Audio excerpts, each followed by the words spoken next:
Introduction. Unless you say it, no one will know what you want. Communication is so important. Whether it's verbal or nonverbal, how well we use it determines how well we get along with other people. Also, it has to happen because how else can we live together and move forward as a society? It seems pretty easy. Just tell people what you want or need, and they'll know. But many of us don't do that because we are shy or feel bad about ourselves. The book by Leil Lowndes is for anyone who thinks they don't have enough confidence to talk to other people. There are times when you don't even need a lot of willpower to start a good conversation. Instead, you should learn how to do it in the right way. Most of the time, you can't say what's on your mind not because you're afraid, but because no one has taught you how. Leil Lowndes. Leil Lowndes gave each of the 92 techniques in How to Talk to Anyone a clever name. After reading this summary, you'll know how to make people love you, look real and trustworthy, break into a crowd, and talk like a VIP. What do you think the accidental adulation or scramble therapy techniques are trying to do? Every chapter has 4 to 5 tips to help you talk to people better and get them to do what you want, sometimes without even saying what you want. Before we start with the first idea, make sure you check our app Morphosis after the video. Our app delivers key insights from nonfiction books in easy-to-digest animated summaries. We have a 7-day free trial link in the description below. Also, like and subscribe if you want to see more summaries like this. Idea 1. People need to know you like them. Before you can talk to anyone, you have to figure out what makes them want to talk to you. Lowndes says that if people know you like them, they will only want to talk to you.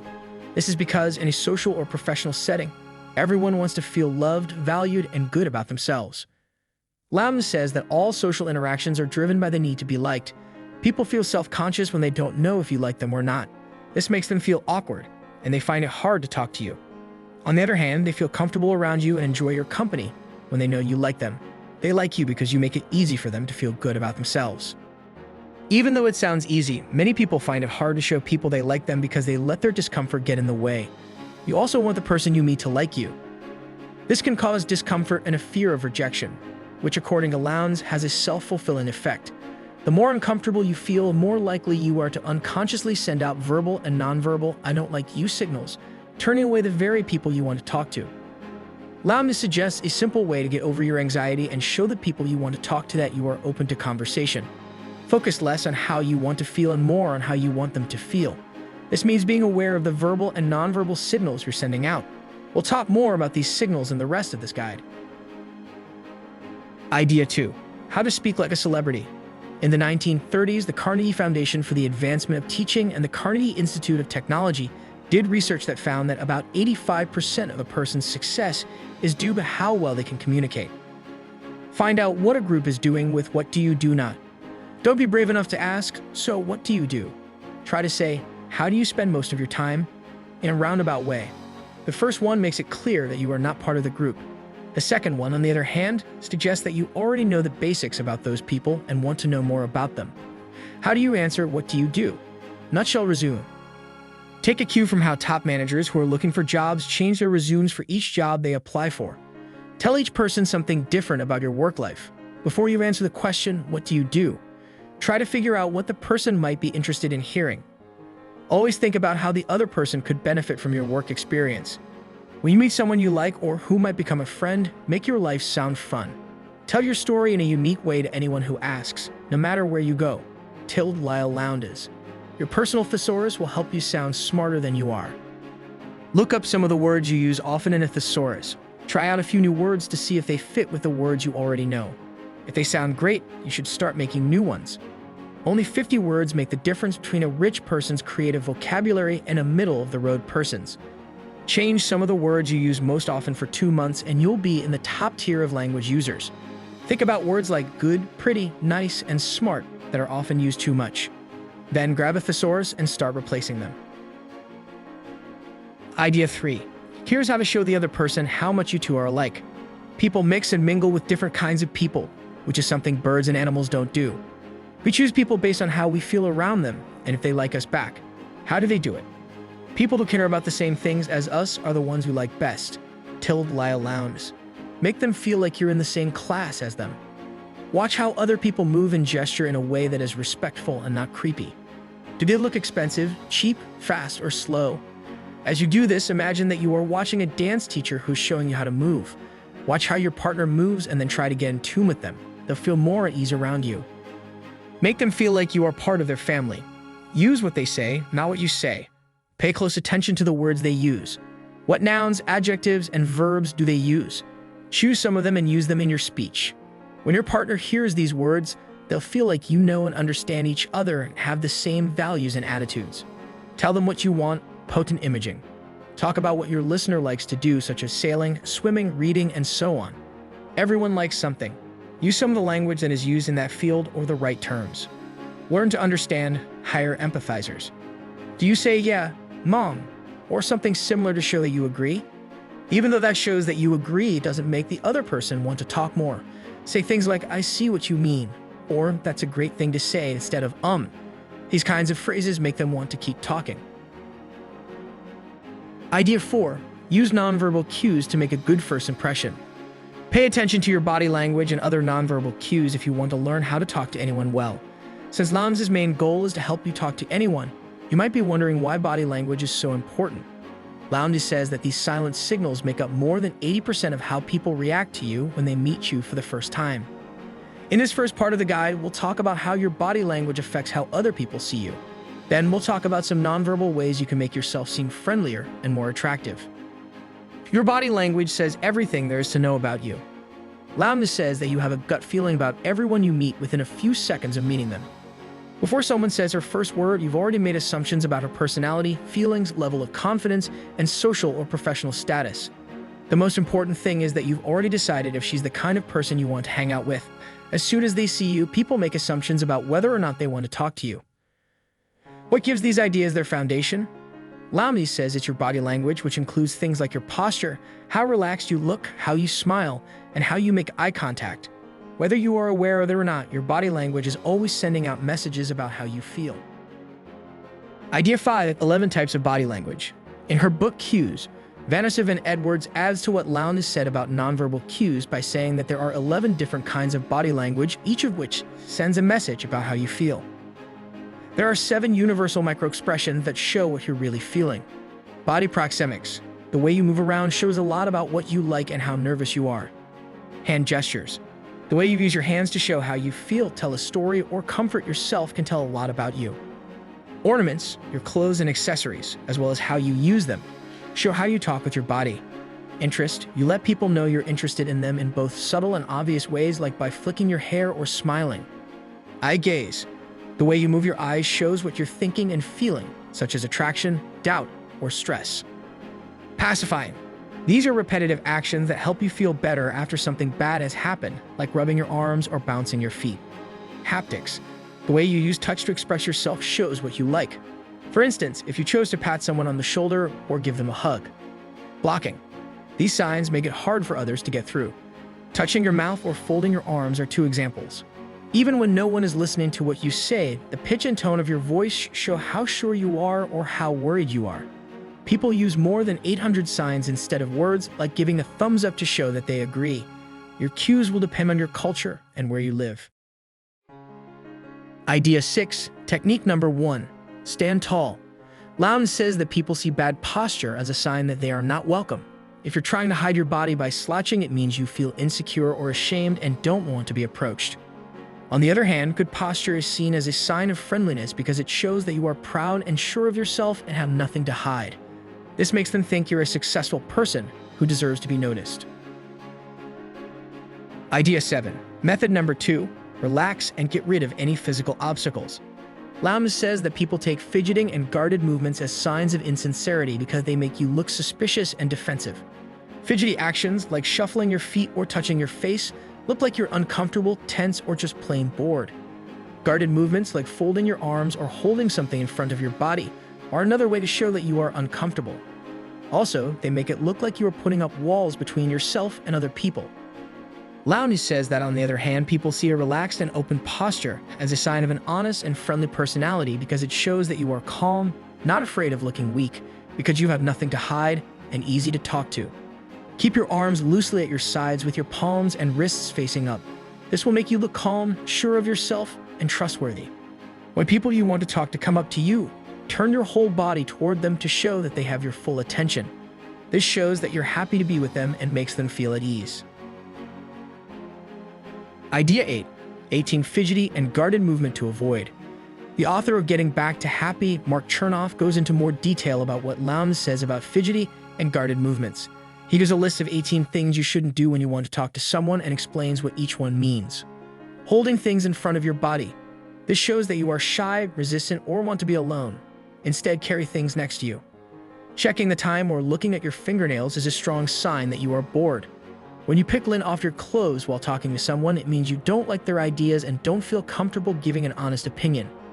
When you stroke your chin while looking at someone, it shows that you have an opinion about that person. When you touch your face during a conversation, especially your nose or mouth, it shows that you are lying. Leaning away from someone shows that you don't like or care about them, especially when you're sitting at a table with them. Resting your hands behind your head or on your hips.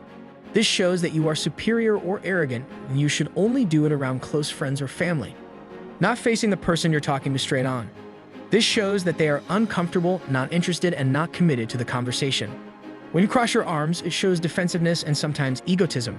Keep your arms open and by your sides at all times. Scratching the back of your head and neck.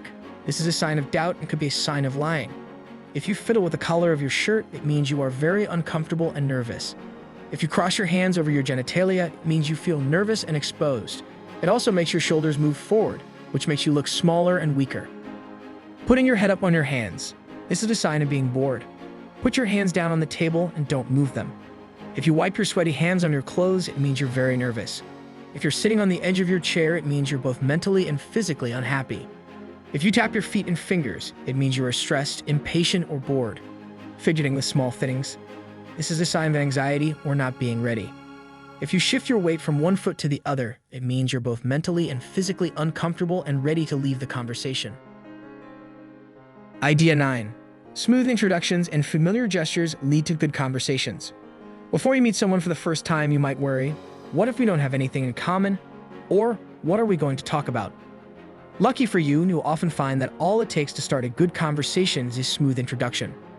The easiest way to make that introduction is to ask a mutual friend or the person in charge of the event you're at to do it. You could also ask them a few questions about the mysterious stranger to get the conversation going yourself. Lastly, you can hang out near the stranger, listen to what they are saying, and look for a chance to join in. One classic way to get people to talk to you is to bring something with you that can break the ice or start a conversation, like an old pocket watch or a one-of-a-kind purse. This gives someone a chance to ask, "Where did you get that?" Before you know it, you'll be talking like you've known each other forever. If you're the one in charge of the meeting, you can make things go more smoothly by introducing everyone and telling them one or two interesting things about themselves. So, everyone can ask a follow-up question and get the conversation going. Once you've met everyone and the conversation has started, you can pay attention to how you act. No one wants to be in a conversation with someone who goes on and on about a boring story that never seems to end. So if you don't want to do this to other people, pay close attention to what they say and how they respond. If you try to match their mood and tone of voice, people are more likely to listen and be interested. For example, if they smile and move around, you should do the same, or try to fit in if the mood is sad and people are leaning back in their chairs. When you see a chance to join a conversation, it's best to be sure of what you're going to say and have a good attitude. This is even more important than the words you use, as long as you don't say anything rude, unpleasant, or that could be seen as a complaint, as this would make a bad first impression. Idea 10. Master the art of small talk by opening conversational doors and keeping people talking. You might think that small talk doesn't matter and is a waste of time, but you couldn't be more wrong. Small talk can make a big difference in business and in your personal life. It can help you win someone over or scare them away. If you don't know how to make small talk, try to think of questions you might be asked. When you're getting to know someone, what questions you always ask? Most likely, they'll ask you where you're from or what you do. Because these questions are always asked, people often give answers that are dull, short, and not very interesting. So instead of giving one-word answers like London or marketing, be ready to explain. Keep the conversation going by saying something interesting or telling a story that leads to a new topic. For instance, if you're from Washington, D.C., you could say that it was planned by the same person who planned Paris. This could make people want to talk more about traveling. Focus on being a good listener and knowing how to keep your partner talking is another winning tip. Even though it seems counterintuitive, one of the best ways to make people think you're a great conversationalist is to say very little and keep the focus on your conversation partner. This way, they'll be too busy talking and flattered by your interest to notice that you aren't saying much. A common way to keep someone talking is to take their pauses as a chance to repeat what they just said in a way that puts the ball back in their court. Keeping someone talking can lead them to tell you all kinds of interesting things. Find out who in the group has a great story and give them a proper introduction. This is a simple way to get praise in a conversation. This is fun for everyone in the group, and the person who tells the story will probably be glad that you gave them the chance to shine. Just make sure the story is appropriate and wasn't told to you in confidence, because if it wasn't, this strategy could backfire in an awkward way. You should also try not to say things that will make you look bad when you talk. When people are getting to know each other better, they often want to tell something personal or show a weakness. It's wrong to do this. If the person isn't already very impressed with you, telling them a secret will probably just make them wonder what else you're keeping from them. Idea 11. Build rapport through imitating, empathizing, and acting like a close friend. People tend to like those with whom they have things in common. This is a fact about people that can be helpful to remember. You can use this to your advantage by pointing out the things you have in common with the person you're trying to impress. The saying, imitation is the sincerest form of flattery, can help you get along better with other people. Where do they go? Are they careful and slow? Or are they tense and jumpy? When you move in the same way as someone else, they'll feel more at ease around you, even if they don't know why. In the same way, try to use the same words and phrases that they do. For example, if someone tells you they work for an ad agency, take note that they didn't say they worked for a company or a firm, and do the same. You can take this a step further by using words that relate to their interests. If they like baseball, you could help them hit a home run, and if they like boating, you can make them part of the crew. Using empathizers instead of ums is another way to build rapport. When people talk to us, we often respond with one-word mumbles like huh, yep, or just to show that we're listening. But if you want to make a good impression, use full sentences like that was the right thing to do, or I see why you did that, to show that you're really listening. This will show your partner that you really get what they are saying. Using the words we and us is another great way to get to know someone better and quickly move from being just acquaintances to close friends. Most of the time, these words are only used when talking about close friends and partners. If you use these words around someone you want to become a close friend, you will speed up the process. So instead of asking, what do you think of the new mayor? Try, how do you think we'll do with the new mayor? Last, learn to make inside jokes. They are the foundation of any close friendship or relationship. If you want to get close to someone quickly, remember when you both laughed at something funny and bring it up again later. Suddenly, the two of you will have a shared history that will be easy to remember. Idea 13, technique number 4. Pretend you're already close friends. Lowndes suggests a way to trick your body into sending out positive messages on its own. Pretend you already know the people you want to talk to very well. She says that you can only feel and show discomfort when you don't know how other people will react to you. But if you imagine that you are already close friends, you get rid of this uncertainty and feel more at ease and comfortable around other people. Lowndes says that pretending to like someone feels so good that it turns into real affection over time.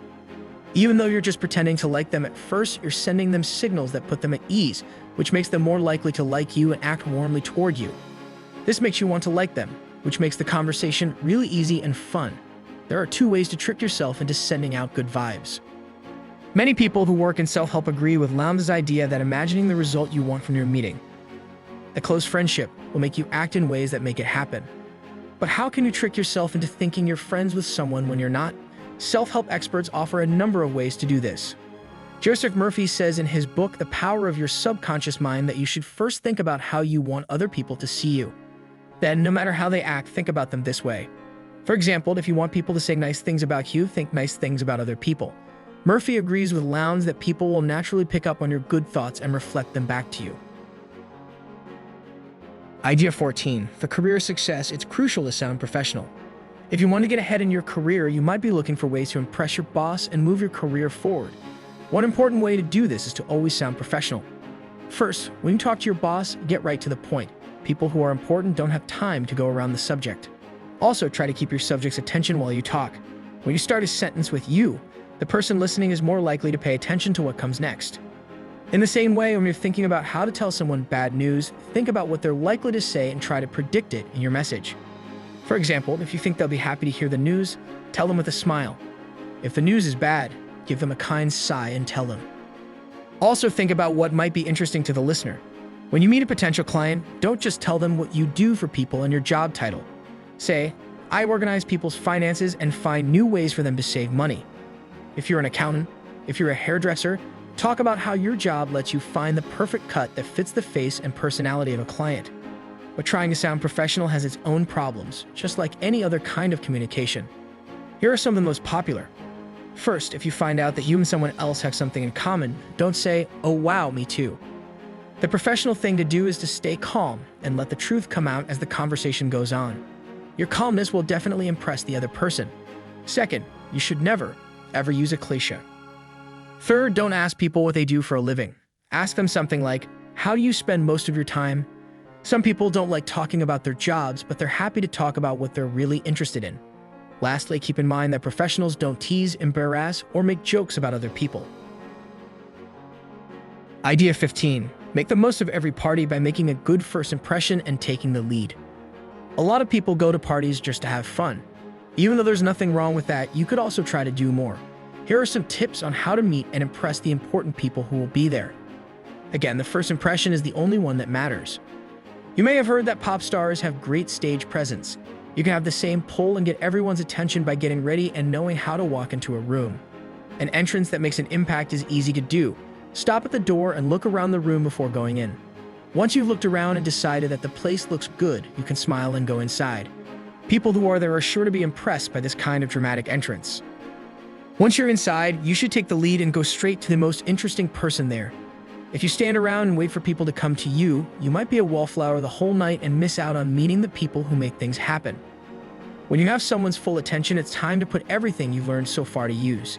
Here's an extra tip. Be aware of what you do with your hands. Don't show your knuckles or the back of your hand, which could be seen as threatening.